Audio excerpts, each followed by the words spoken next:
While they talk, the fire around Daria transforms into another flame dwarf, and Dom laughs at it. He asks if she is using the same trick on him again. The master says no, and adds that this time it will be a little different. Dom becomes alarmed and wonders what she means as the flame dwarves emerge from the ground. They walk towards him with their weapons, and Dom questions what is happening. Daria finally satisfies his curiosity and informs him that the more he cuts them, the more they multiply. Unlike the previous ones, shortly after, Dom attacks the flame dwarves as they advance towards him. They become almost a dozen. These flame dwarves are the creation of the lady from the Snow White area. She calls them the Infernal Fire Dwarves. She watches him fight the dwarves with a deadly satisfaction on her face.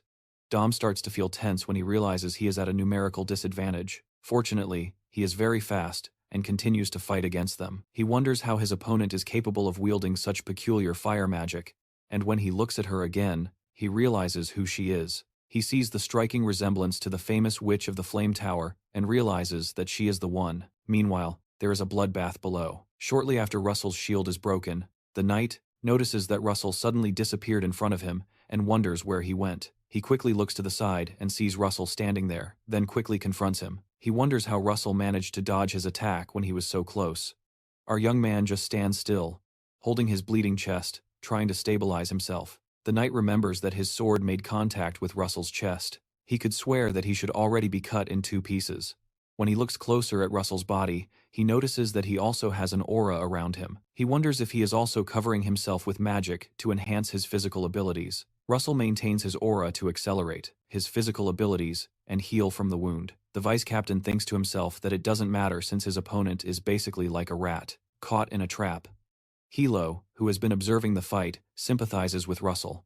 Russell continues, panting, and tries to stabilize himself so he doesn't lose much more blood than he already has. He tells himself that he knows one thing about knights. He remembers that he met a knight once in his previous life.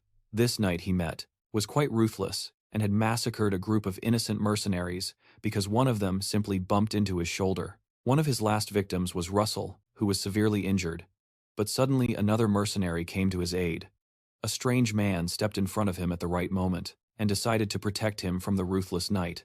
Apparently, the man who barely managed to stop the madness of this knight was a wizard. The wizard created a shield between him and the knight, who attacked his shield in fury. The wizard was finally able to subdue the knight. The knight would have won if the wizard hadn't had a secret skill up his sleeve.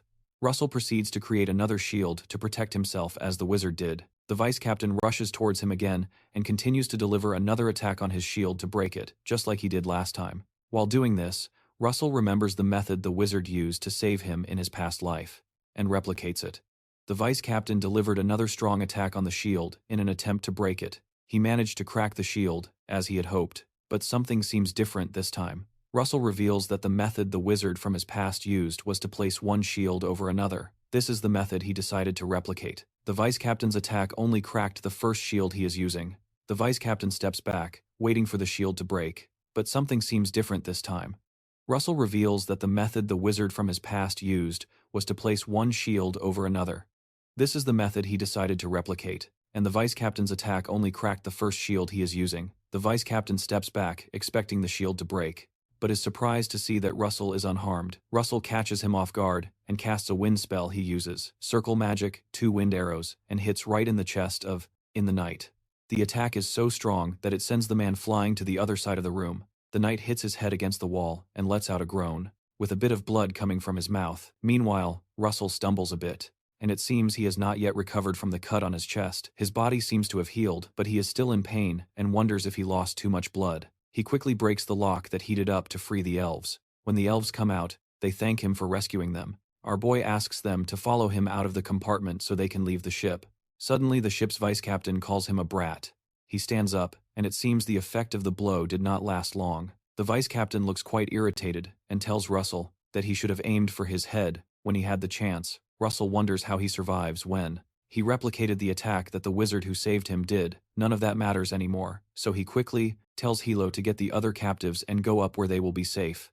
The vice captain laughs at their planning and rhetorically asks Russell how he has time to rescue the slaves. He moves from where he is to launch a lightning-fast attack in a fraction of a second. He is already on top of Russell, but our boy quickly activates the shield. As usual, the sword strike breaks the first shield, but does not break the second. The knight tells him that he will not give Russell any chance to counterattack this time as he did last time. He begins to attack the shields quickly, breaking each shield generated in a matter of seconds. Russell has no choice but to keep creating shield after shield, and the vice captain continues destroying each shield he creates. Russell decides to keep buying time until the elves can take the humans and leave. While they continue fighting, the elves manage to recover the prison key. He endures the attack for a while and waits until they can free the men and the child. When Hilo shouts that they got everyone out and they are safe, he takes this as the signal to act according to his plan. The vice captain continues to attack the shields like a maniac. When he hears Hilo inform that they are free, he announces to our character that nothing will change, because he will still catch them. Russell suddenly changes his voice to that of the dragon and tells him that this changes everything. The issue is that he could not do what he wanted, because the room was full of prisoners. Suddenly the entire room fills with fire, and both are surrounded. The vice captain is shocked at how quickly the atmosphere changed. Russell tells him that the exit of the captives changes everything, because now he will crush him. Every inch of the room seems to be on fire. The vice captain looks into Russell's eyes and realizes that they are now reptilian, which frightens him. He quickly retreats and repositions his swords. The vice captain gives an uncomfortable laugh and wonders if Russell has changed his mind and is finally ready to kill. He decides to act first before Russell can act. He moves quickly as usual and tells Russell that he will pierce him in the shield. At once, as he approaches, a bright light suddenly appears, which makes the vice captain slow down. Russell has dropped the shield and is now holding one of his own magical inventions that he used to destroy the ice golems. His special flaming spear. The knight continues to advance to impale Russell with the sword. He wonders if what he is holding is just a common fire spear. When he realizes the aura, he realizes that it is not just a fire spear, and notes that this weapon is at least several levels above a common spear made of fire. He continues his frontal attack and falls headfirst into Russell's trap as the vice captain approaches. Russell strikes him with the fire spear, and everything becomes blurry. Meanwhile, in the conversation, Dom continues to fight against the Hell Dwarves and soon starts to curse as he finds himself overwhelmed. He realizes that the more he kills, the more they keep coming. But he also knows he can't stop killing them. Dom wonders where his idiot brother is and why he hasn't come to join him. The fire dwarves keep attacking and multiplying. Dom has no choice but to keep fighting. He tells himself he just needs to hold on a little longer until he can strike back. Suddenly, a bright light begins to emanate from the ground between the planks. Dom looks down and is shocked. Seeing the light coming from the cabin below, he stops adjusting as the light grows brighter. It seems to be tearing through the wood beneath his feet. Seconds later, a massive explosion of energy bursts from that hole, almost splitting the ship in half. The impact of the energy wave knocks Dom down. He falls to the ground and slowly loses consciousness. The master of the flame tower observes everything and wonders what is happening. While she is still watching, she hears a noise behind her. Miss Daria sees the kidnapped people coming out from below deck. Russell is lying on the ground amidst the rubble. He appears unconscious and does not open his eyes. A screen appears, displaying a notification that shows Russell has completed his mission. Now he will receive rewards of intermediate mana stones. When the other men realize their captain has fallen, they board some guard boats to counterattack and take control of the situation. Miss Daria notices their plans and laughs as she grabs her staff. She summons all the fire dwarves with her scepter. They float off the ground and become round to destroy the pirates on the ships. She sends the golems against their guard ships. The Hellfire dwarves land on the smaller ships nearby and destroy them. Meanwhile, in the hold, someone approaches Russell and begins to heal him. They float off the ground and become round to destroy the pirates on the ships. She sends the golems against their guard ships. The infernal fire dwarves land on the smaller ships nearby and destroy them. Meanwhile, in the basement, someone approaches Russell and begins to heal him. After a short while, Russell regains consciousness and asks her what happened as he tries to get up. She tells him not to move. She continues the healing process and adds that his mana is still not fully restored. Therefore, his healing is not as fast as it used to be. When Miss Daria realizes that Russell has revived, she tells him he did a good job defeating 2 knights by himself. But Russell has no idea what she is talking about. Nearby, Dom and his brother are tied to a pillar due to their terrible behavior. Suddenly, Hilo intervenes and tells Rock that he owes him a lot. She informs him that she cannot repay him immediately but will find a way. She introduces herself as Hilo, Lady of the White Ash Tree Tribe, and swears by the honor of her ancestors that she will find a way to reward him. One day, Russell introduces himself by name and gently mentions that he only did what he was supposed to do as a guardian. Nearby, the 2 male elves quickly return to the master of the flame tower and report that they checked on the prisoners' conditions, which Daria praises. Miss Daria is impressed with their commitment and praises Hilo for training such kind subordinates. Russell watches them in awe and realizes that the elves seem to be much friendlier. He asks Miss Hilo what she meant by what she said when they were in the cabin. Miss Daria is impressed with their commitment and praises Hilo for training such kind subordinates. Russell watches them in awe and realizes that the elves seem to be much friendlier. He asks Miss Hilo what she meant by what she said when they were. Lady Hilo just looks at him and struggles to remember what he is talking about. She asks if he is referring to what she said about detecting the scent of a spirit in him, and the conversation catches Miss Daria's attention. Russell confirms that is exactly what he was referring to. The lady responds to his question by asking him if perhaps his blood is mixed with that of a dragon, stating that this is exactly what he was referring to. The lady responds to his question by asking him if perhaps his blood is mixed with that of a dragon. The precision of the question shocks Russell. She continues, saying that she also has the blood of the green dragon running through her veins. She explains that for her, the dragon blood she has is more like a drop of water in a lake, so it is not something significant. She just adds that even with the small amount she has, she learned that dragon blood can also attract spirits. Miss Hilo holds our boy's hands and says she can smell a strong scent of spirits coming from him, and that is why Mr. Stone asked if the dragon blood mixed. Is the reason why Russell is getting stronger at such an incredible pace. She thinks to herself that Russell might end up being a being that will shake the kingdom of Endymion, and even the entire world shortly after. Some of the good knights come to help the captives get off the ship when it's time to leave. Miss Darriston tells Mrs. Ilo that she assumes she will stay hidden until she can regain her human form. Lady Hilo boldly states that this is what she plans to do. The master informs them that her mansion is not far from here, and tells them they are welcome to stay there with them. She also adds that she believes Lady Hilo can help in Russell's training. Russell seems completely lost, wondering what training the master of the Flame Tower is talking about, and Lou sees this as an opportunity to repay her debt to Russell. She blushes slightly and declares that she would be happy to join them. Miss Delia asks Russell why he is exaggerating, and playfully asks if he doesn't want her to train him. Our boy quickly tells her that is not the case and says he would love to. The master shows them the way and warns that the carriages will arrive soon, for which they thank her. As they walk to where they board the carriages, Russell asks the master of the Flame Tower if it will be possible for him to undergo her training, since the semester at the academy is about to start. Miss Daria simply assures him that Professor Hilbert will take care of it. Shortly after, everyone arrives at the carriages. Soon after, the coachmen stop the carriages, and it seems they have arrived at their destination. Mrs. Tarid tells the others that they have arrived, and that before them stands a magnificent-looking mansion.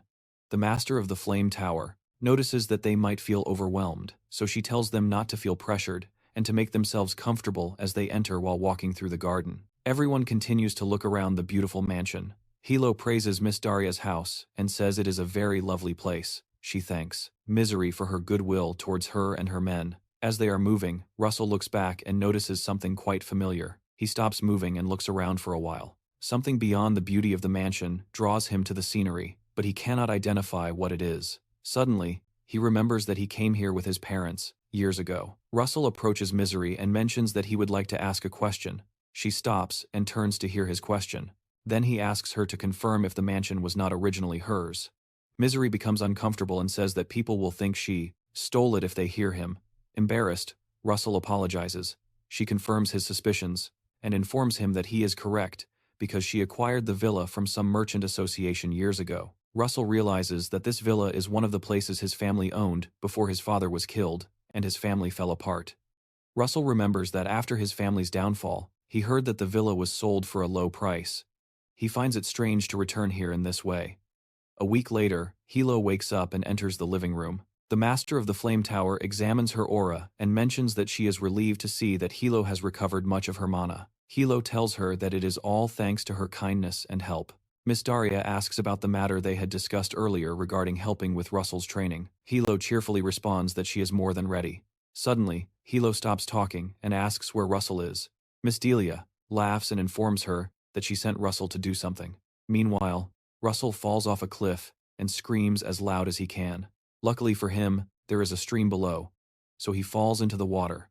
He quickly swims back to the surface and gasps for air. He looks at where he was and worries upon realizing that he failed the exercise again. He remembers the task that his teacher gave him. A few hours ago, she asked him what was the most important thing he needed during his previous fight.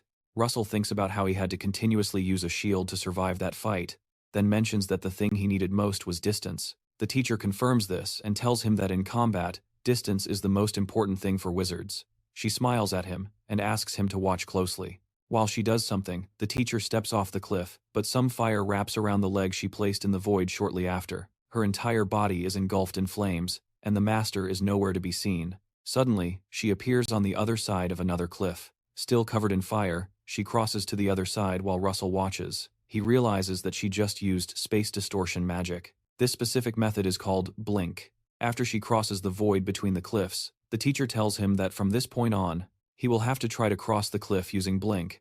She informs him that he will need this in the future. Suddenly, a screen appears and says that his new mission is to learn blink. She reveals that the rewards are intermediate-level mana stones. Russell finally manages to get out of the water and crawls to the shore. As he climbs back up to reach the top of the cliff, he thinks about the method called blink and deduces that the ability to use this method does not depend on being in a lower or upper circle. When he reaches the top, he reasons that it is one magic that can only be learned. By understanding its logic, our boy stands up again and tries once more. Russell takes another leap of faith. He falls to the ground again and exclaims as he falls towards the water. Hours later, Russell manages to climb back up the rock and wonders if this blink is really just practice or a trick to make him work on his endurance. After reaching the top, he decides to focus more this time. Suddenly, when Russell takes another step, a field of fire appears around his leg as he prepares to take the new step. His second leg is also surrounded by fire as he moves out of the cliff. He hears a surprising noise behind him telling him to act now. He falls once more, then looks back and realizes that the person who interrupted him is Daria. Daria watches him fall and gives an uncomfortable smile, while our boy screams as he hits the ground. That night, Teacher Dario takes Russell and Hilo to a private place in a rocky area in front of a fireplace. She tells Russell that from today on, he will learn about contracts with spirits. The master of the Flame Tower informs Russell that Hilo will help him with this. Hilo stands up from her chair and says that she is happy to be able to help. Our boy also thanks Hilo when they begin. Hilo asks Russell to slowly close his eyes. She asks him to imagine something related to fire. Suddenly, Russell's entire body is quickly engulfed in flames. As he thinks about the fire, she informs him that she will enter his imagination to guide him and does exactly that. In the realm of imagination, Hilo appears in Russell's mind and holds his hand to lead him down the right path.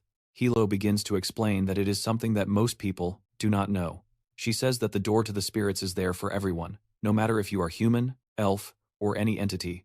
It does not matter because all entities are born from nature. After all, in his mind, she begins to see visions of death and great war. Suddenly, more flames are released from Russell's body. The fire is so intense that even the master of the Flame Tower seems surprised. Meanwhile, Hilo, who is still examining his mind, wonders what the torrent inside his heart is. She continues trying to recognize it and sees a very disturbing image of a man being killed. What is too much for her to bear? She looks deeper into his mind towards the gate to the spiritual world in front of the gate. There is a great whirlwind of water that separates him from the gate. She wonders what the great whirlwind could be, while Russell is behind her, crying deeply. She continues examining his emotions and realizes that he is filled with hatred. When she scans deeper, she perceives that it may not be hatred, but something else in the real world. Russell furrows his brow with a painful impact of reliving terrible memories from the past. At the location, the mana coming from Elo and Russell continues to increase until the light becomes blinding. The blinding nature of the mana alerts Miss Daria. She notices that the light is so intense that it seems they are about to explode, so she decides to prevent them from advancing further. As their manas continue to rise at an alarming rate, Miss Daria casts a spell to protect the two. A few hours later, Russell wakes up and finds the Flame Tower Master by his side. He sees the Flame Tower Master next to him and is shocked to see her there. He wakes up with a headache and asks her what happened to him. He explains to her that it seemed like his mana had exploded suddenly while he speaks. Lady Hilo enters the room. He notices some bandages on her arms and asks what happened to her arms. Lady Hilo tries to calm him down, saying that she is fine. A morbid realization hits him, and he asks if it was he who did this to her. Russell feels sad and apologizes deeply for hurting her. Later that night, Russell goes out to clear his mind and look at the stars. Meanwhile, Miss Daria watches from inside her office. She decides to have a conversation with Lady Hilo. She asks Lady Hilo what exactly happened during the training. She said she remembers they reached the path that leads to the spirit portal. The only problem is that when they got there, they could not go any further. Hilo says the problem was a great torrent of huge emotions that prevented them from accessing the portal. Hilo explains that the emotion she felt was hatred, but it felt more like sadness to her. She continues, saying that it was such a great sadness that she wondered how he managed to hide it all the time. Sometime later, Miss Daria calls Russell to her. Miss Daria happily informs him that he will do his new training today. When Russell leans in to accept the new training, she says, directly, that he will have to do some cleaning. Russell looks at her surprised and wonders what she is talking about. The Flame Tower Master informs him that he will help with the heavy cleaning with the mansion's servants for a week. Russell is shocked to hear this and wonders why his training has to do with the deep cleaning of the mansion.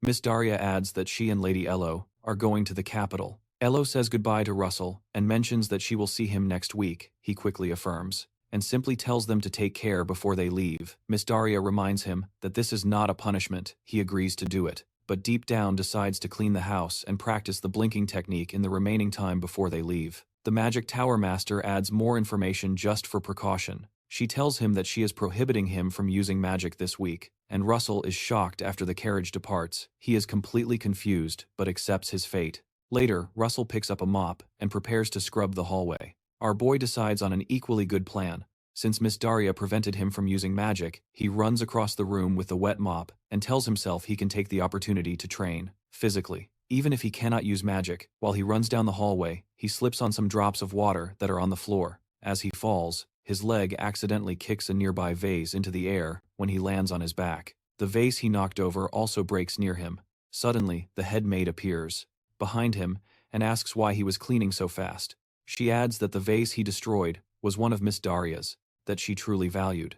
He remembers how before leaving, Miss Daria told him that all he needs to do is follow the head maid's orders. At the present moment, the head maid imposes herself over Russell and expects him to clean up the mess he made.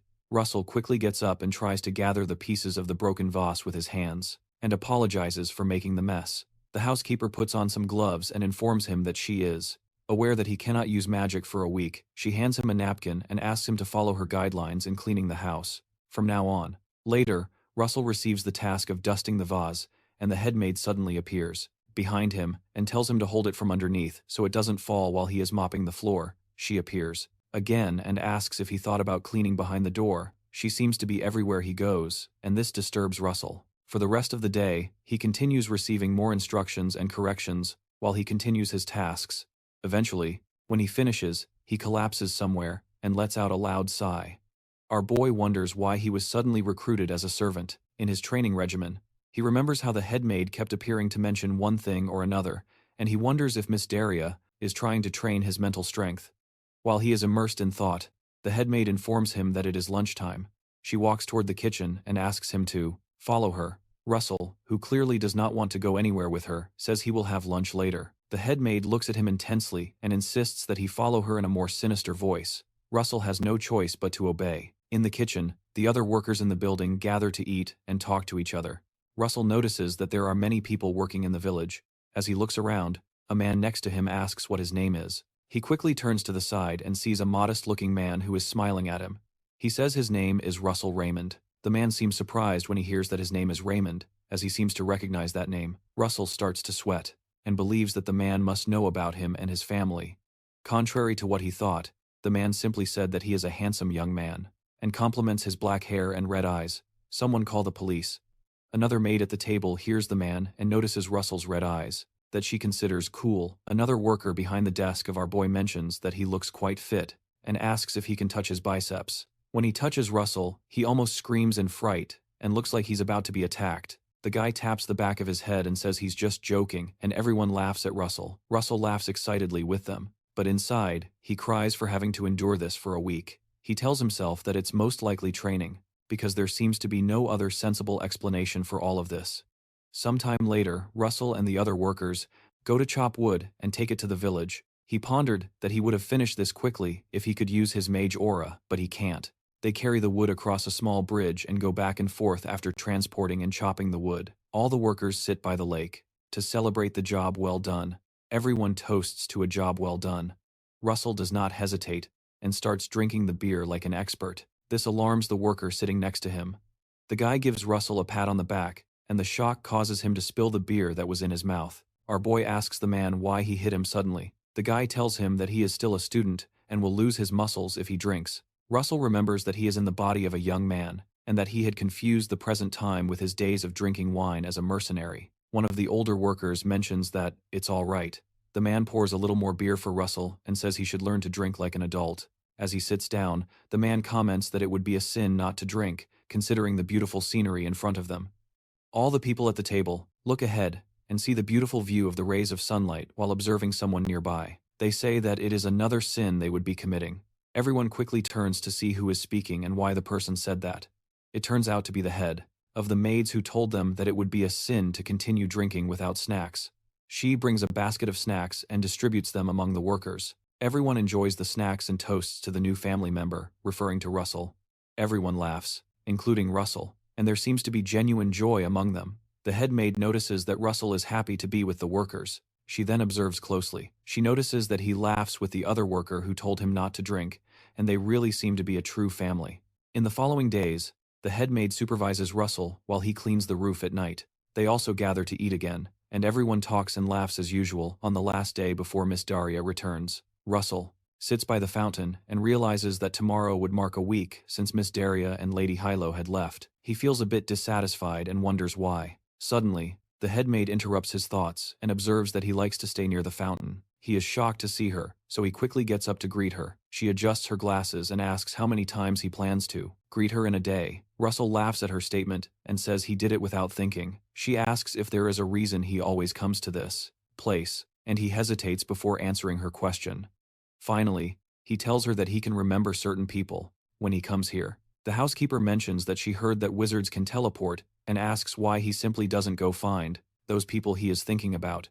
He mentions that teleportation magic is difficult, but even if he could do it now, the people he is thinking about are in a place where he cannot find them. She sarcastically tells him that she thought wizards wouldn't have worries, and Russell jokes that her comment is absurd.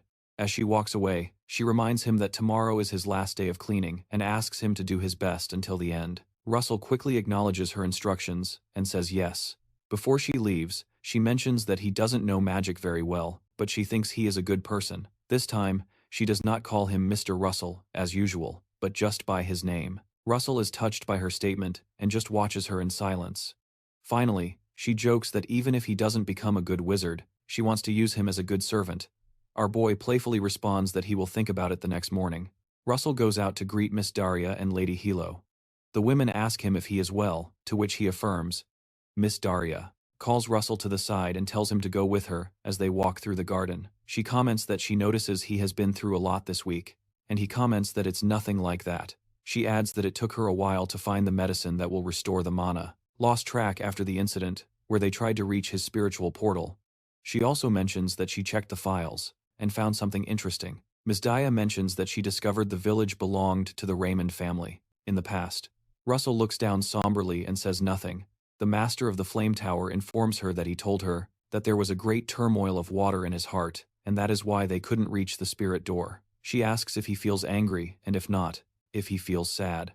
Russell continues looking at the ground and tells her that he feels all of this. At the same time, Miss Daria tells him that all of this reminds her of the first time she heard, in the library, she heard studying voraciously to develop her magic. She realizes that he was fighting alone. Now that she thinks about it, she mentions that after thinking a lot, she believes he is a lonely patriarch, trying to rebuild his family. Ms. Daya decides to make him a proposal, then asks him to accept the property. Russell nearly loses his head and asks her what she means. She finally calms his nerves and says that she is not giving it away for free. She suggests that he become the war mage of the Flame Tower and become the protector of the country. If he does this, he can earn a lot of money from it and buy this property from her. Russell sighs in relief when she explains what she meant. She smiles and asks if he understands. She cheerfully adds that he doesn't have to fight alone. That night, Miss Daria, Lady Hilo, and Russell go back into the forest for training. Lady Hilo informs Russell that last time she did not awaken his consciousness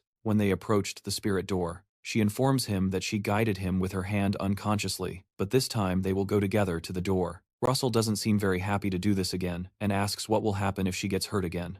Hilo encourages him, mentioning that they brought a lot of medicine, but Russell said he would prefer not to hurt her at all. Hilo just asks him to close his eyes and think of a fire like he did last time. She said she would awaken his imagination so that he would be conscious when they get there. Suddenly, they arrive at Russell's subconscious, and our boy manages to see and identify Hilo. This time he looks at his hands and sees what his Manipura form looks like. For the first time, she leads him forward and says that the journey will be smooth like last time until they reach the turmoil. As they walk, they both stop at the edge of the cliff, and she informs him that the turmoil is still there. She tells him that it is still difficult for them to reach the source and get to the spirit door. Russell moves towards the turmoil, but Hilo warns him not to get too close. When he approaches, he feels a strong repulsion that pushes him back, and he screams in pain. Lady Hilo tells him that it is dangerous enough to see and perceive this turmoil, and worse still, to try to enter it.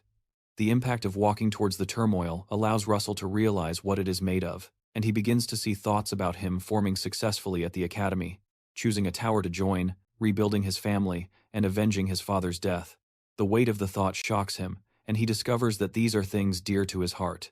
He becomes sad and apologizes, because these thoughts are not something he can get rid of. Suddenly they hear a voice, asking someone how it was to be with Russell. Russell looks up and detects that it is the voice of the master of the Flame Tower, Miss Daria. In the real world, the ruler informs Miss Daria that Russell, he was a good person.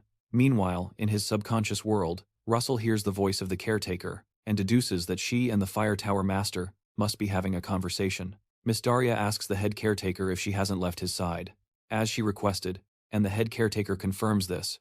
Russell continues to listen to the conversation and realizes the purpose of the week-long training. He remembers Professor Hilbert, who always had his best interests in mind. He recalls the celebration with the workers, where they celebrated a new family member referring to him. Another experience that moved him were the last words of the caretaker to him when she told him that he is a good person. Finally, he remembers Miss Daria, who told him not to fight alone because he has people with him. Russell puts everything together and realizes that there is a lesson to be learned from this, which makes tears roll down his cheeks. It seems there is only one thing he can do. Although he realizes he cannot rid himself of the torrent, he rises from his defeated state and says he can jump over the torrent. Russell remembers the training that Miss Daria gave him, near the cliff. As he moves towards the edge of the cliff, Lady Hilo tries to stop him because it is dangerous to approach. The pain of the impact from the torrent continues to increase, but he keeps walking towards it and tells himself that it's okay. He tells himself that it's okay if he falls, because he is not alone. Upon taking the first step off the cliff, some fire appears beneath his foot. Hilo watches horrified from behind and hopes he survives. Russell suddenly activates the blink method and disappears from the spot, leaving a trail of fire after Russell uses the blink method. Lady Alo no longer sees him, so she looks to the other side to see if he managed to cross the cliff. Fortunately, Russell appears on the other side, in a pool of fire. He says that he really made it. And Russell looks back at her and just smiles, unable to hear her. Behind him, the torrent continues to rage. If the lesson here is to never face your fears or deep problems, but simply jump over them suddenly, a notification screen appears and informs him that he completed the mission and received a mid-grade monostone as a reward. Russell stands in front of the door, happy to have crossed, but it seems he doesn't know what to do next out of nowhere. He hears Hilo's voice in his mind, and she tells him to go to the light door in front of him. Her voice surprises him, and he wonders how he can hear her. Lady Hilo informs him that they can still communicate because their manas are still connected. Another screen appears and shows Russell that his new mission is to make a contract with a spirit. He is instructed to summon a spirit, according to Hilo's explanation, and to form a contract with the spirit. Lady Hilo asks him to place his hand on the door, and he does so. After placing his hands, he asks what happens now, because he feels nothing. She tells him that now it is up to the spirits to decide. She adds that no one knows what will happen. So Russell continues to keep his hand extended on the door and waits for something to happen. Hilo says that no one knows what kind of spirit will come. It is also possible that he may not be chosen. So Lady Hilo reminds him to keep his hand extended and just wait. Meanwhile, in the real world, Miss Daria watches Russell while he is in a trance. Lady Hilo tells Russell that all they can do is wait. Russell remembers the dragon spirit he met and tries to communicate with the spirit, speaking in his heart. He tells the spirit that it's okay if it doesn't come, if it's too hard to make it. He adds that he won't be upset about it. Suddenly, a large red dragon appears around him in a magic circle. When Russell notices the dragon, he expresses his gratitude for everything that has happened up to this moment. The dragon approaches and touches their hands, and they suddenly sign a contract. Everyone is pulled out of the world, and Russell returns to reality with a jolt.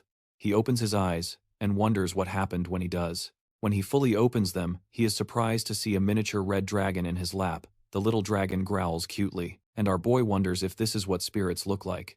Lady Hilo and Miss Daria laugh nearby. Hilo congratulates him, and Miss Daria informs him that there is something more to celebrate.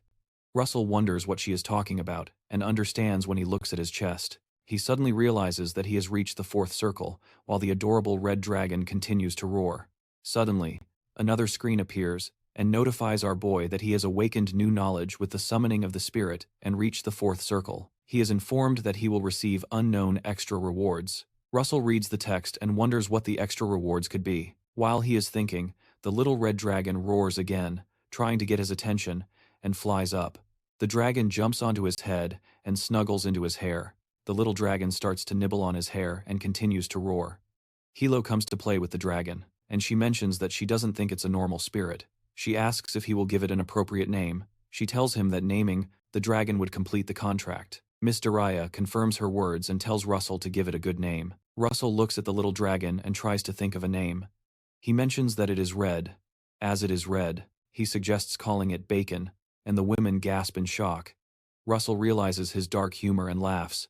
Our boy thinks again, and asks what they think of the name Pepper. The little dragon makes a cute growling noise and seems to like it. Hilo lights up and says it's a cute name, and Miss Daraya says it's not bad. Russell thinks to himself that Pepper would be a short form of pepperoni, but he doesn't tell them that. Miss Daraya suggests that they should celebrate and can start the real special training tomorrow. Russell continues to play with Pepper and says he is looking forward to the training. He keeps playing with Pepper, who continues to test his vocal cords with an adorable growl, and Russell tells Pepper that it is a pleasure to meet him. A month later, we return to the academy in front of the gate. All the teachers gather to welcome some important guests on the day the towers finally choose the students. One of the teachers wonders how many graduates will be chosen this year. Another nearby teacher mentions that it is basically already decided. As they talk, it is announced that the judge from the White Tower of the Kingdom has arrived. The judge arrives with one of the students, and the teacher who was speaking mentions that each tower had selected individuals to train throughout the semester. Shortly after, the judge from the Yellow Tower of the Kingdom arrives with the candidate they had been training throughout the semester. Moments later, the judge from the Spear Tower of the Kingdom arrives with a student they had been training. The teachers continue to gossip, and another teacher mentions that they need to do something more for these special students who were selected. And everyone agrees. When they notice Hilbert frowning at them, they quickly change the subject and say they need to do something special for everyone in the school, and not just for a few. Hilbert stares and asks how they can call these children their students, if they prefer only a few talented students. While they talk, another announcement is made that the judge from the Flame Tower of the Kingdom has arrived. The nearby students are scared because the Flame Tower is one of the most prominent towers in the kingdom. Contrary to what everyone expected, a different person named Vermilion Olsen steps out of the Flame Tower carriage. Professor Rupert looks at Vermilion. He wonders why he is here. Vermilion seems quite tough and looks around searching for Russell. When he doesn't find him, he mentions that it seems like he is still not here. Professor Hilbert becomes worried as it appears that Miss Daria does not intend to choose Russell, since she sent Vermilion as a judge. Meanwhile, someone teleports through the sky using fire magic. It turns out to be Russell, who is hurrying to arrive early at the ceremony. Vermilion notices the strange presence and looks up to see who it is. Russell eventually lands nearby and lets out a sigh of relief. He realizes he almost arrived late, but is happy to have made it, at the last possible moment. Russell's gaze meets Vermilion's, and he is shocked to see him there. Vermilion merely stares at him distractedly, as if he doesn't know him. Vermilion turns and walks toward the academy, passing by the line of professors. He smiles, maliciously, and tells himself that it will be fun to break Russell. In a flashback to when Russell decided to leave Maldiva for the academy, he thanks Miss Daria, Mrs. Hilo, and the governess for everything they did for him. He wishes Mrs. Hilo a safe trip as she returns to her hometown. She thanks him for his kindness before leaving. He leaves a message for the head maid, informing her that he will return as the owner of the property and asks her to manage the place well for him in the meantime. The governess just laughs and says she hopes he ends up as he expects. He thanks them for everything they did for him in the short time they spent together. Miss Daria tells him she has a request for him. On his way back, she hands him a sealed envelope and asks him to deliver the letter to Rupert for her.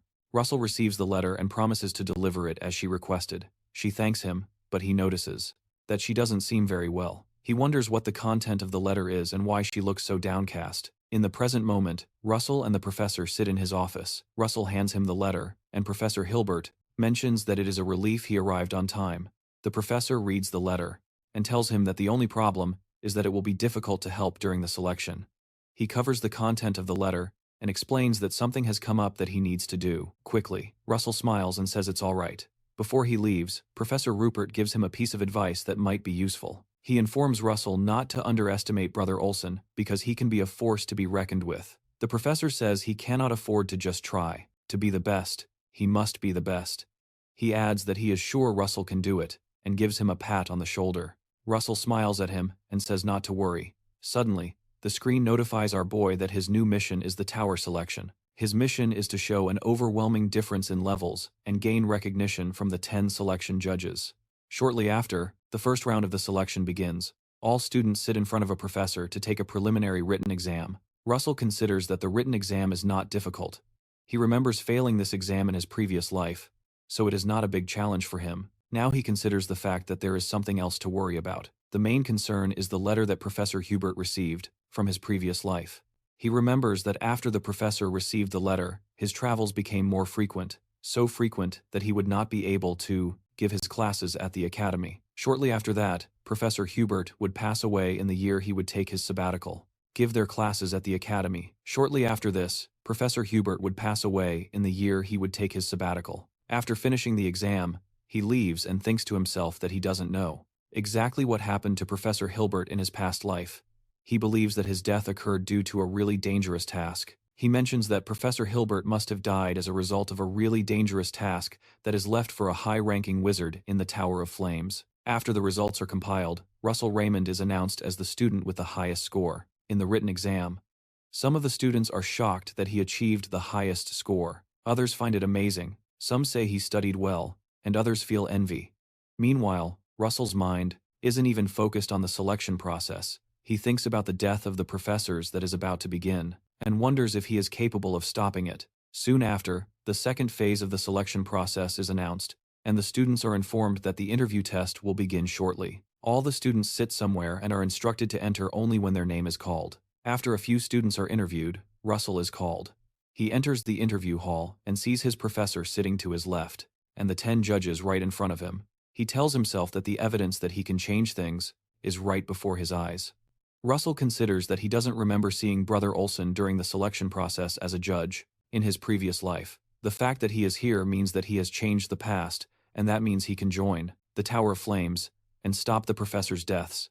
To do this, Russell realizes that he needs to be recognized by the judges. Meanwhile, Vermilion Olson looks at him with disdain in his eyes. The professors announce the rule and tell him that the judges will ask a question, and he will have to respond briefly and verbally. The judge from the White Tower decides that they should start immediately. So, she reads her first question about a formula created by the wizard Orugongong 3 years ago. A series of questions are posed to our young man, and he answers them well and articulately.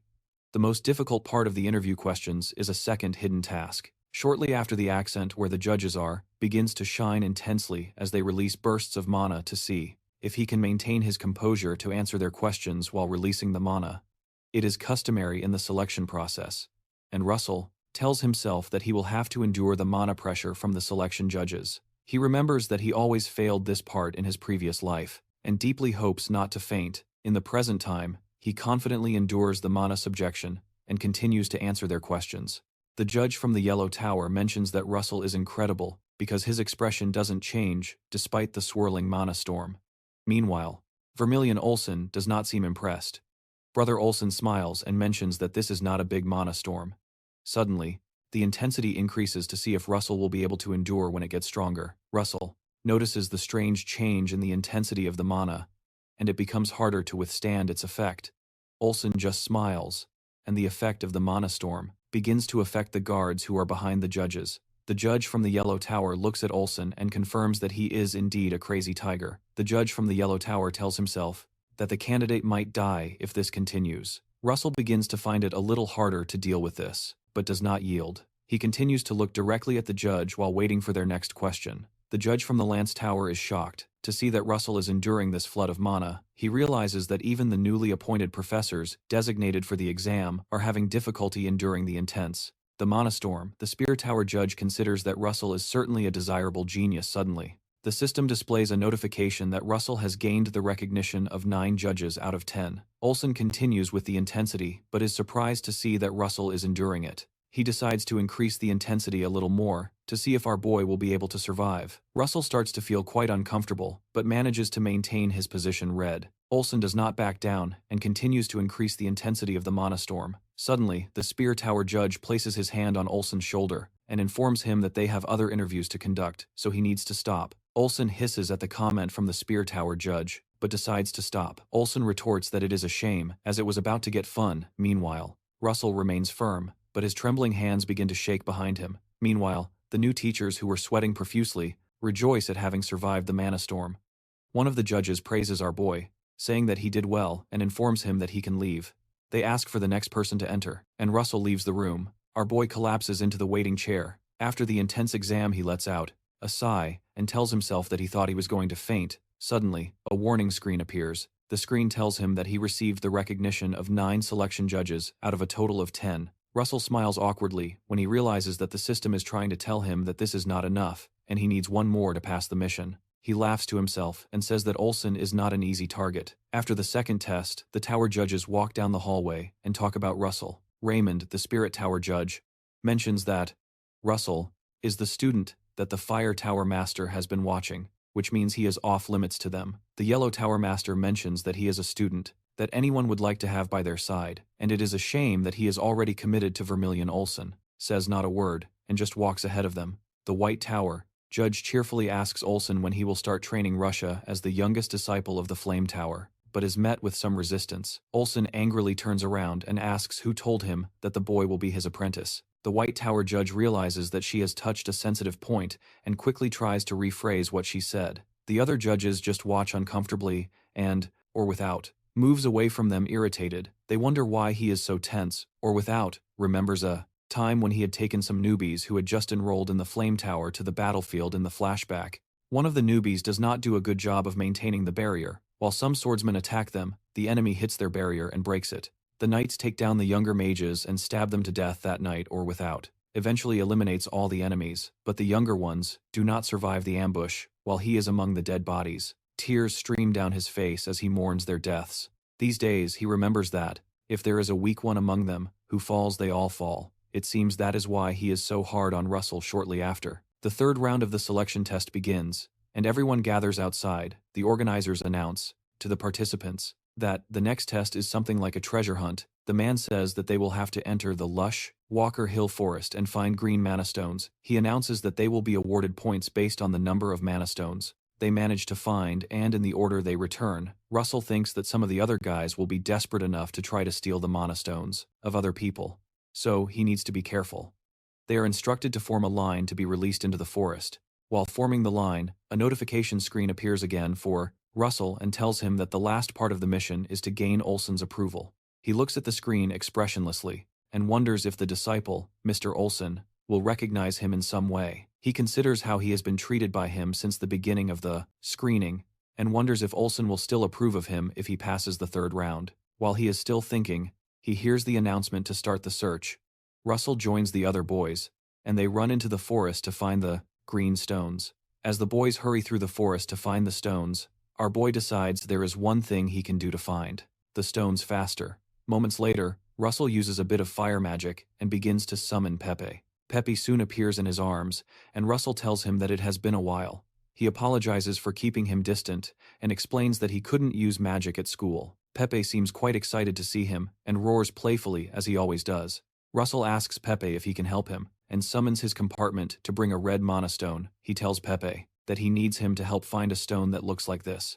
He moves the stone closer to the spirit, and Pepe sniffs. Pepe catches the scent of the mana stone and flies off when he detects a smell nearby. Russell notices Pepe going in one direction and excitedly mentions that it seems he has found one. For a while, our boy follows the spirit through the forest as they continue their search for the stones. Soon after, they arrive at a location where there seems to be a red magic circle. Meanwhile, in another part of the kingdom, some people are having a discussion inside a magic materials shop.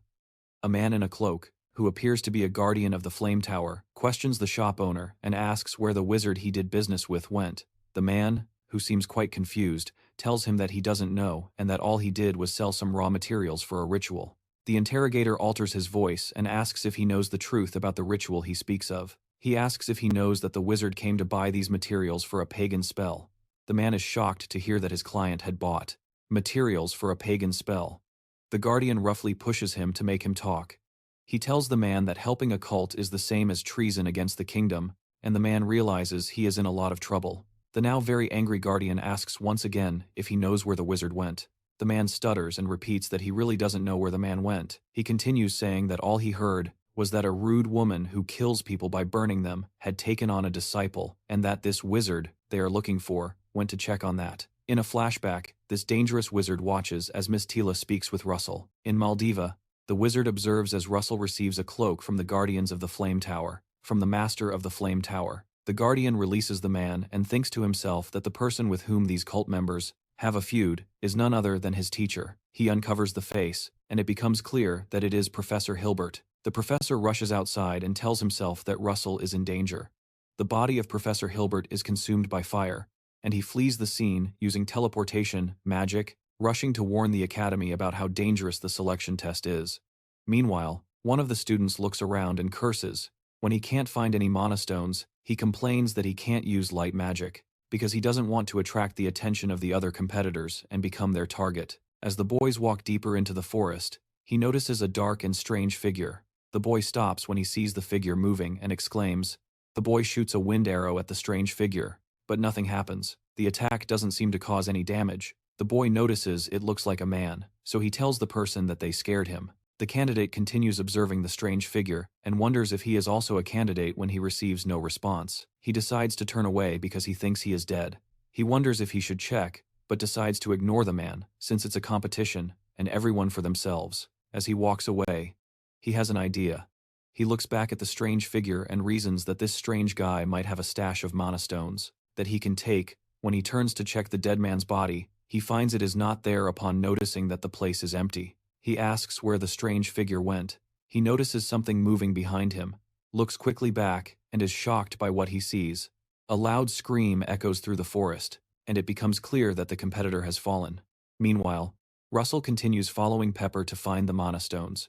As they advance, Russell wonders if they have reached the middle of the forest. Right in the middle of the field, there is a bag that seems to be full of a bunch of green monastones. Russell approaches and wonders why the monastones are in one place. When it was supposed to be a treasure hunt, Russell hits Pepper on the head and says he did a good job, but he reasons that something seems strange in this place. He notices something else inside the bag and crouches down to see. He discovers that it is the core of a golem. Our boy picks up the core and realizes it is broken. Upon inspecting it, he notices it seemed to be broken even before a golem was summoned. While he investigates, Pepper growls seriously at something behind him. Then he turns to see what it is. Suddenly, a series of spikes emerge from the ground and try to impale Russell. The spikes continue to rise from the ground and advance towards where our boy is crouched. Russell notices the spike and wonders what the hell is happening. The stakes from the ground begin to advance rapidly and extend higher. Then Russell quickly activates his mage body aura and jumps out of the way. As he jumps out of the way, he sees a different attack with light magic, and Russell wonders how his attacker can switch magic so quickly. Balls of light float in the sky and shoot dangerous beams down to the ground. The balls continue firing beams at our boy, but he manages to dodge each attack because he is agile when using his magical aura.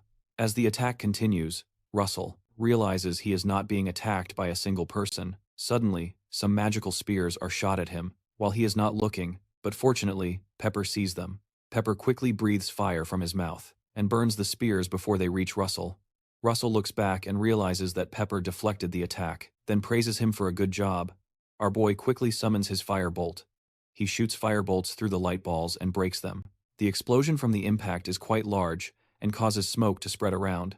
Russell tries to peek through the smoke and wonders why he is being attacked. Even though the attacks have suddenly stopped and there is a moment of silence, Russell still maintains his firebolt when the smoke dissipates. Russell sees the three mages he is fighting against hiding in the bushes.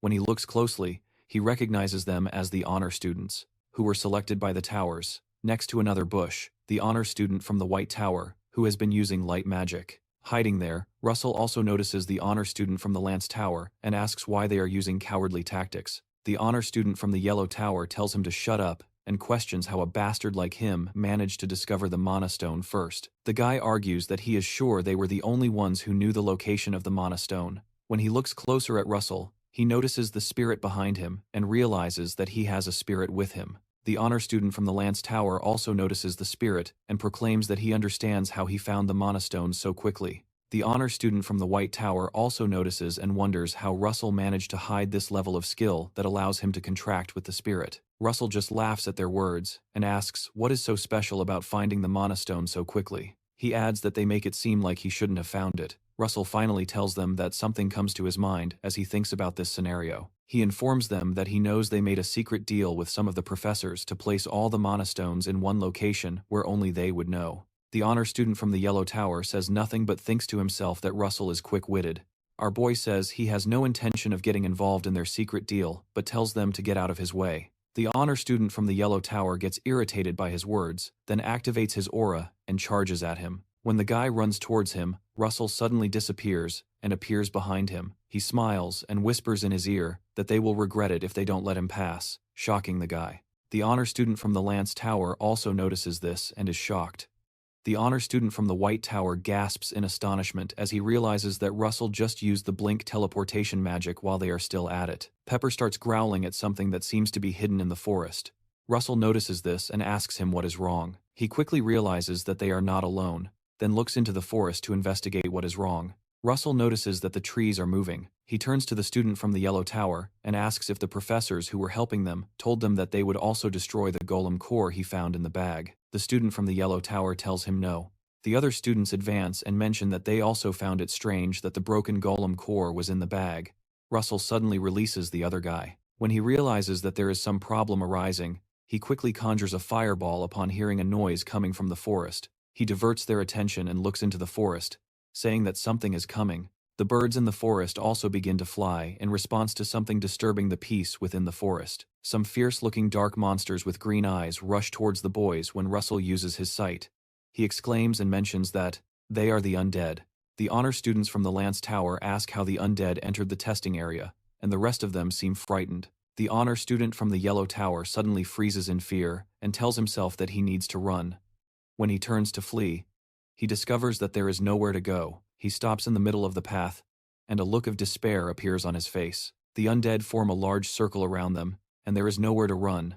Suddenly, Russell creates a large wall of fire around them. While Pepper goes to fight some of the beasts, the honor student from the Yellow Tower sees the wall of fire and realizes that Russell is using sixth circle magic that none of them have reached. Russell looks at them and tells each of them to choose a direction. Some fierce and dark-looking monsters with green eyes run towards the boys. When Russell uses his sight, he exclaims and mentions that they are the undead.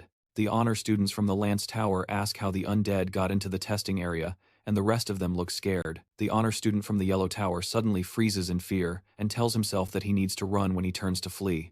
He discovers that there's nowhere to go. He stops in the middle of the path and a look of despair appears on his face. The undead form a large circle around them, and there's nowhere to run. Suddenly, Russell creates a large wall of fire around them. While Pepper goes to fight some of the beasts, the honor student from the Yellow Tower sees the wall of fire and realizes that Russell is using sixth circle magic that none of them have reached. Russell looks at them and tells each one to choose a direction. To face the monsters that manage to cross the walls, the students could only stare at them in silence, paralyzed by fear. Our boy shouts at them and tells them to respond to him because they are running out of time. They all stutter and give an answer upon realizing that they were the ones who fell into the ambush. When they thought they were setting up an ambush for him, the honor student from the Yellow Tower tells himself that it is hard to believe. He thinks that if they were provoking someone like him, something truly terrible would have happened if they had advanced. While he thinks, a zombie manages to cross the wall in his direction.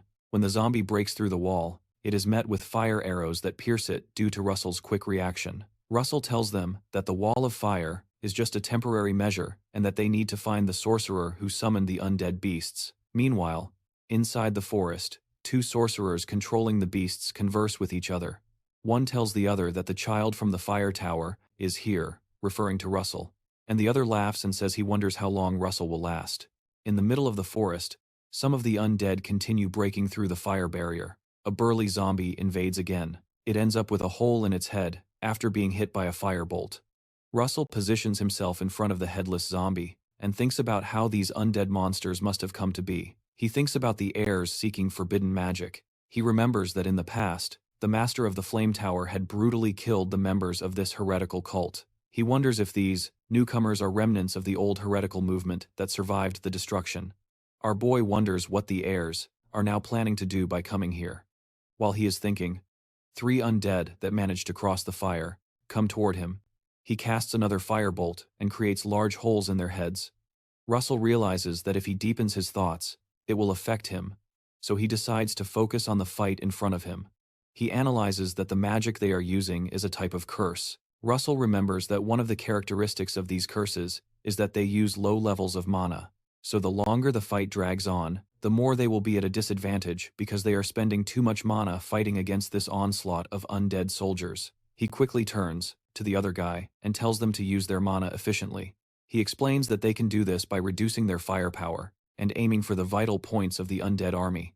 The honor student from the Yellow Tower hears him and says it is easy to say, but harder to do. The honor student from the White Tower agrees and says that the selection judges will be here soon, so they just need to hold on until they arrive. The honor student from the Lance Tower hears him and tells him that the selection judges will not come. The honor student from the Yellow Tower asks what she is talking about. Lancel agrees with the honor student from the White Tower and says he is right. He adds that there is no way the selection judges wouldn't notice this. They are sent from the prestigious magic towers of the capital, and would definitely have noticed this kind of evil energy around them. The honor student from the Lance Tower disagrees, and says that their enemies are probably using a trap to erase all signs of mana. Russell remembers the circle he saw moments before discovering this place, and it seems that the girl's theory is correct. The honor student from the Yellow Tower begins to worry that they will have to face so many people, alone. The honor student from the Lance Tower realizes that the best thing they can do is follow Russell's advice. Alone, the honor student from the Lance Tower realizes that the best thing they can do is follow Russell's advice. Then she tells them to reduce the size of their attacks and make the edges sharper, and does the same with her ice spears. She reshapes the lamps and fires, 3 of them at the heads of 3 zombies, and the attacks easily knock them down in the meantime. The honor student of the White Tower begins to optimize his beam of light to minimize the amount of mana he is using. One of the sorcerers notices that the students are conserving mana and informs his colleague that they are sharp. The other sorcerer, who seems to be his superior, tells him that it doesn't matter because he is about to give them a problem that will prevent them from saving mana. Right behind them, there is a large undead troll with a huge metal axe in the middle of the wall of fire. The students notice something different, crossing the flames this time. The large monster walks easily through the fire, carrying his metal axe and armor. It seems that something is about to happen. The monster looks at them with green eyes and growls angrily. All the students stop fighting, shocked to see a troll among them. The honor student of the Spear Tower quickly creates a trail of ice in front of the troll, to make him slip and lose his balance, while the honor student of the White Tower tries to attack him. The honor student of the White Tower launches some balls of light and tries to shoot deadly rays at him. The student fires at the troll with several rays, using a magic called Crystal Laser. After the attack ends, the troll does not seem affected in any way, and there is not a single wound on the beast. All that their attacks did was make him more irritated. The troll raises his sword and begins to smash the honor student of the White Tower. On the ground, the student just stands still in front of him, paralyzed by fear and not knowing where to run. The boy just stays there. Terrified, suddenly Russell invokes his signature move and brings forth the flaming spear before anyone can say Jack Robinson. Russell leaps towards the monster with his spear in hand and cuts into its chest with maximum power release. The spear slices through the troll's chest and burns through its body. Russell lands back on the ground and watches to see how much damage was done. Meanwhile, inside the forest, the core that the sorcerer was using to control the troll suddenly breaks, and this surprises the junior, who laments to his lord that Russell managed to take down an entire troll with a single blow. But his lord only becomes furious within the firewall. The honor students of the Spear Tower realize that the magic Russell just used is distinct. She examines the sword and realizes that its power rivals the destructive power of 5th level circle magic.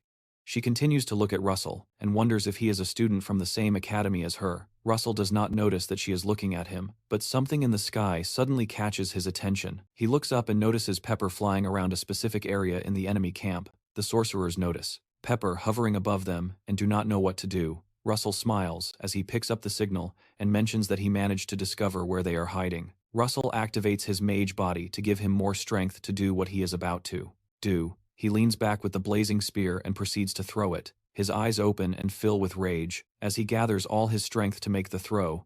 Russell throws the spear with all his might and a little more. Then he tells them that it is their turn to attack him. An explosion of fire emerges from where the boy is, and advances directly into the forest where the sorcerers are lodged. The two sorcerers see the lightning advancing towards them, and Junior tells the supervisor that they need to divert because their location has been exposed. The flaming spear continues to tear through the sky and heads towards the two wizards. The senior wizard decides not to dodge the attack and says they need to block it to stop it. They control several of the undead to stand in the path of the flaming spear and withstand the impact. The undead rush towards the spear as if it were their long-lost cousin. The zombies collide with the spear with a strong impact, and an explosion occurs. The senior wizard is shocked by what happens next. It seems that his idea of using the undead as a shield does not work so well because the spear pierces through them and continues towards them. The man quickly begins to create a shield to repel the spear back. Soon after, a large explosion occurs in the forest. The students wonder where they are. Bruce looks at the location and wonders if he managed to hit them, the army of undead that was attacking. It seems to have stopped after he sent an attack at those controlling them from the location where the explosion occurs. The senior wizard curses that Darja seems to have created a monster. The wizard holds Junior, whom he used as a body shield against the attack. He mentions that they were keeping a secret weapon to fight against the selection judges. The senior wizards smile and say it seems they will have to use it on Russell. First, in the middle of the forest, Russell sees something shocking. Some undead skeletons. They advance towards them while holding some of their academy students hostage. About a dozen undead skeletons emerge with a student from their academy each, and they cannot fight without harming their classmates. Some of the corrupt teachers try to stop Professor Hilbert from entering the exam center and respectfully argue that only the selection judges are allowed there. Hilbert does not listen to them and enters to speak with his superior, senior brother Olson. Olson sees him and asks if the mission he was on is complete. Professor Hubert quickly informs him that the cult followers are also on the move. Professor Hubert says that the cult members are after Russia and that the candidates at the exam site are also in danger. This provokes Olson, who asks how the cult members had the audacity to cause trouble where he is present. Meanwhile, in the forest, the wizard informs the students not to lift a finger if they do not want trouble. He controls the undead to make the captives kneel, and they point their swords at them. The wizard says he will kill all the captives and turn them into his soldiers if they do anything funny. Ganso remains silent and realizes that the wizard has gagged all the captives to prevent them from casting spells. He considers teleporting to the guy using his blinking method and piercing him with his fire spear. The problem with this is that the guy can quickly control the undead to kill the captives before dying, and that would not be a good plan. He will not only kill the captives, he will kill them all. The wizard tells them not to try to resist, and that they must advance. The wizard specifically asks Russell to step forward, referring to him as the boy from the flame tower. Russell confirms his suspicions that they came here to get him. He clenches his fist and creates an aura, but decides that it is not a good idea to retaliate. Our boy slowly advances as instructed to avoid any bloodshed. The wizard tells him that he finds it impressive that he would sacrifice his life to rescue his friends. He sees Russell scoff and says that those guys are hardly his friends. He says they are people who exploit the weak for their own gain. The honorary student from the Yellow Tower hears this and realizes they are in deep trouble. He also adds, the sorcerer specifically asks Russell to step forward, referring to him as the boy from the Flame Tower. Russell confirms his suspicions that they came here to capture him. He clenches his fist and creates an aura, but decides that it's not a good idea to retaliate. Our boy slowly advances. As instructed to avoid any bloodshed, the sorcerer tells him that he finds it impressive he would sacrifice his life to rescue his friends. He sees his mockery and says that these guys are hardly his friends. He says they are people who exploit the weak for their own gain. The honor student from the Yellow Tower hears and realizes that they are in deep trouble. He also adds, who are those who will approach the strong for their own benefit? The honorary student of the Spear Tower hears and does not feel very good about herself. Russell continues saying that everything he received from the other students was disdain, hatred, and envy. He said that everyone is just people who envy others. The wizard looks at him in silence, processing what he just said. Russell breaks the silence and says that he probably cannot understand. He says he is doing this because it is a guardian's mission to protect people. His words shock the rest of the guys, who expected him to express hatred and animosity. The wizard does not understand his logic and asks how he can still be thinking about missions and justice. In a world where the strong hunt the weak, the wizard says that such words are too grand to come from weak people. Russell smiles at this comment and retorts that it is funny for him to say that because he has been hiding all day and has not had the courage to kill his enemies alone. His words hurt the wizard, who tries to calm down. The wizard decides to respond and says he will attend to him since he wants it so much. Suddenly, one of the undead skeletons appears behind Russell and ties his arm. The wizard controls the undead to gag Russell's mouth, so that he cannot cast spells, and says he will kill him with his own hands since he wants it so much. The wizard calls him the boy from the flame tower, while a sinister aura completely envelops him. After our boy is subdued, the man takes a strange-looking green sword and jokes that it is a pity that he will not be able to hear his screams while killing him, but realizes he has no choice.